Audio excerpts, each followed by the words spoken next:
Olá, meus queridos alunos, como é que vocês estão? Eu espero que na medida do possível vocês estejam bem e também tão animados quanto eu para a gente continuar as nossas aulas de produção de texto. Lembrando que a produção de texto é a parte prática de tudo aquilo que vocês aprendem na aula de língua portuguesa. Então, é leitura, é análise e investigação do texto e a sua escrita, que aos poucos, com o passar dos anos, vocês já estão aprimorando as suas técnicas, ao passar dos anos vocês vão refinando mais ainda. Então, vamos todos lá, mãos à obra, muita animação, empenho, para a gente continuar as nossas aulas de produção de texto. Vamos lembrar um pouquinho o que nós já vimos? Nós já estudamos a escrita e você, as várias situações que nós temos o tempo inteiro, onde nós nos comunicamos através da fala, através da escrita, enfim, nós falamos sobre isso, a diferença entre a fala e a escrita.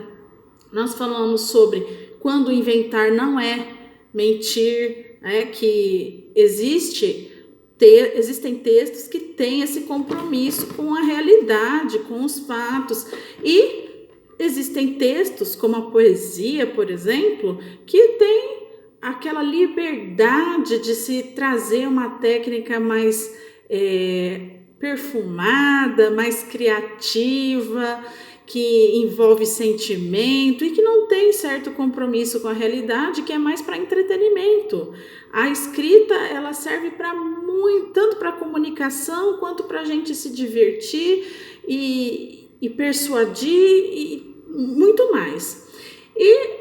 Nós falamos sobre a opinião pessoal, que tem pessoas que têm uma forma mais enfática, mais direta de falar as coisas. Por exemplo, eu odeio açaí.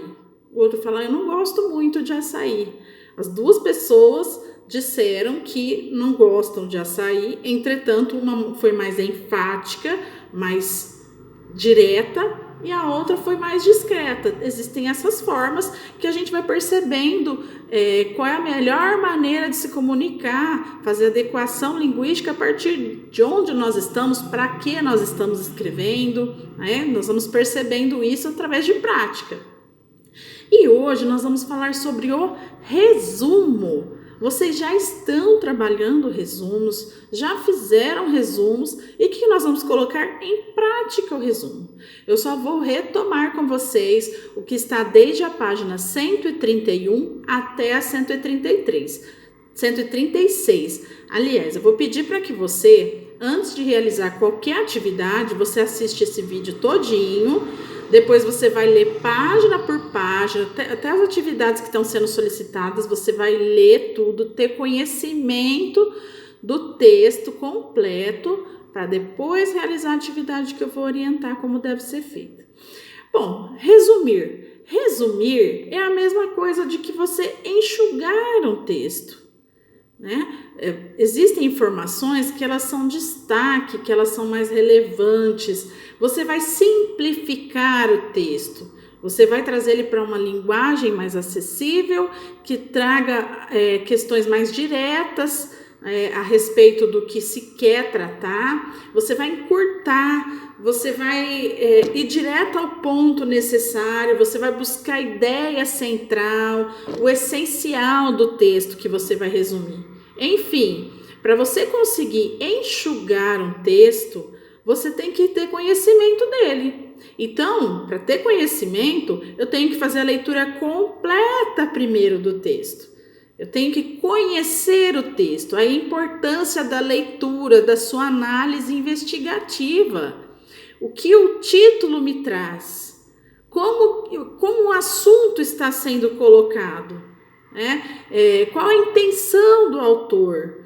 Então, primeiro você lê todinho, depois você passa fazendo algumas anotações, às vezes de palavras que estão te interferindo na hora de entender o texto. Por quê? A gente tem que entender o texto por completo para conseguir fazer um bom resumo. Então, já é uma dica muito importante. Leia o seu texto a ser resumido completamente, investigue quem é o autor, qual é a ideia central, quais assuntos quais não podem ficar sem você falar, senão vai perder o sentido do texto. Veja algumas palavras que às vezes você não entendeu o conteúdo, o sentido, procura no dicionário, enfim. Primeiro você investiga o texto todinho, resolve os problemas de interpretação. A hora que você já fez tudo isso, já colocou algumas anotações, olha, essas informações não podem faltar para o resumo, o que você vai fazer? Aí sim você já vai ter a condição de desenvolver o seu resumo, tá? Aí você tem a condição de poder escrever aquilo que é essencial. Claro, respeitando o parágrafo, letra maiúscula, sinais de pontuação, não é simplesmente ir anotando, fazendo um esqueletinho e tudo mais, não. Você tem que construir um texto, só que este é de forma mais enxuta. Isso é o texto resumo, que é o que vocês vão treinar nessa aula. Nós, professoras de língua portuguesa, sempre estamos relembrando vocês a respeito do planejamento do seu texto. Por quê? Primeiro, eu tenho que conhecer o assunto que eu irei resumir. Eu preciso conhecer o texto completamente. E quando eu vou escrever o meu texto, eu preciso planejar quais ideias eu vou colocar. Eu primeiro faço um rascunho, uma primeira versão, depois eu leio o texto completo. Olha, será que a pessoa vai compreender o que eu quis dizer, mesmo sem ter lido o texto original? Se você está fazendo um resumo, quer dizer que você enxugou, você trouxe para o seu texto só aquilo que era o essencial a ser sabido. Mas será que deu sentido? Então, aí você vai ter que fazer uma revisão do seu texto para perceber se faz sentido o que está escrito, se uma ideia se conecta com a outra, para a pessoa que vai ler o seu resumo entender o contexto. Se ficarem ideias desconexas, faltando coisas importantes, o seu leitor não vai compreender o seu texto. Existe também a possibilidade de, às vezes, você perceber que tem algo no texto que você está lendo original, que, poxa, aqui já está resumido, se eu não colocar essa parte, vai faltar no meu texto, eu precisava dessa parte, eu não posso copiar? Você não copia. Se no texto original você já observou que aquela ideia foi escrita de uma forma bem objetiva, que ela precisa estar no seu resumo, você vai parafrasear. A professora só está te relembrando o que é parafrasear. É você falar a mesma coisa, mas com as suas palavras. A ideia do texto original vai ser dita através de você, do seu jeito. Então, você vai falar a mesma coisa, mas com outras palavras. E não retirar igualzinho, tá no texto e só copiar. Certo? Quero chamar a sua atenção porque você vai fazer a atividade, o resumo da página 133 e 134, e na 135 está te falando sobre a revisão. Esse resumo poderá ser compreendido aos leitores que não conhecem o original, ou seja, se a pessoa tiver só o seu resumo, ela vai entender o assunto? Faltam informações essenciais ou estão sobrando detalhes, coisas que não precisaria estar e a pessoa ia compreender da mesma forma? Tem frase que é longa demais, será que não dava para simplificar um pouco mais o que você escreveu?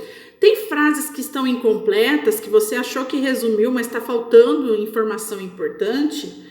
Tem problemas na grafia? Você escreveu as palavras corretamente? Utilizou os sinais de pontuação? Depois dessa revisão, aí sim você pode fazer a sua versão final. Eu pedi para que você lesse todo o módulo primeiro, respondesse a questões, para depois você criar o seu resumo. Então vamos responder aqui na 136? Quem escreveu o texto e de onde ele foi extraído? Está falando lá da página 133 e 134. Então, você já deve ter visto que o texto é de Ana Maria Machado e que tem uma parte que faz parte de um livro e que ele tem clássicos universais desde cedo. Então, você deve ter acompanhado a leitura para você conseguir fazer essa resposta. Qual é o assunto do texto?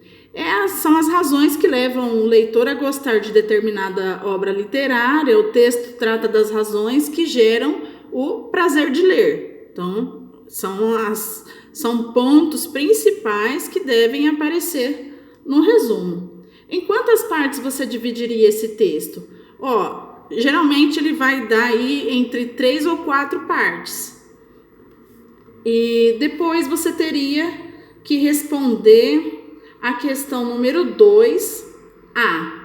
No fragmento abaixo, o autor procura reproduzir a fala de um adolescente. Aí tem aqui, cara, a coisa tá feia. Minha mãe descobriu que eu quebrei o troféu do meu pai. Você sabe qual, né? Aquele que fica em cima da escada. Será que você não sabe um jeito de colar aquilo? Se descobrir que quebrou, vai ter um treco. Que recurso foi utilizado para reproduzir a fala do personagem?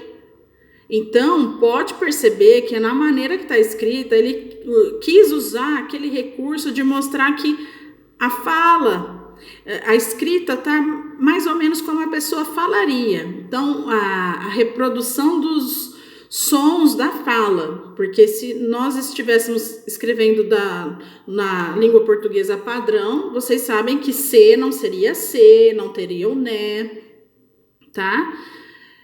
Tem gíria aqui também, da faixa etária dele, né, de usar a gíria aqui no meio. Então, esses são os recursos que foram utilizados.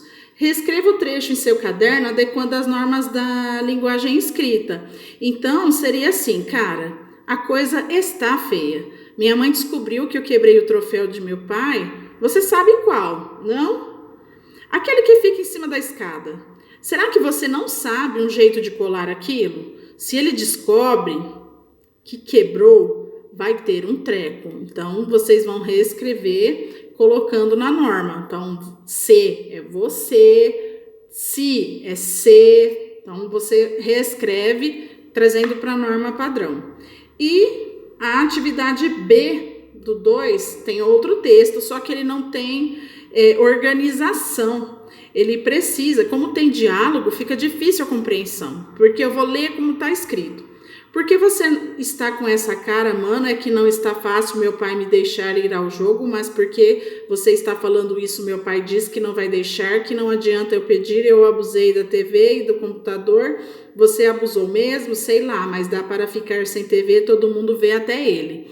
Então, falando assim, sem respeitar sinais de pontuação, porque eles não estão aqui, nós percebemos que prejudica a compreensão. Então, o que vocês vão fazer? Esse aqui, o B2 da página 136, vocês vão reescrever nessas linhas que aparecem na página 137.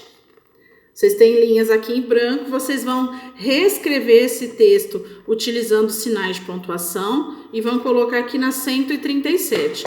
E depois eu farei a correção e as orientações devidas sobre o resumo que vocês fizeram e essa reescrita com os sinais de pontuação aqui na página 137, tá bom? Um beijo, estou aguardando o retorno de vocês da atividade que eu vou corrigir na próxima terça-feira. Um beijo!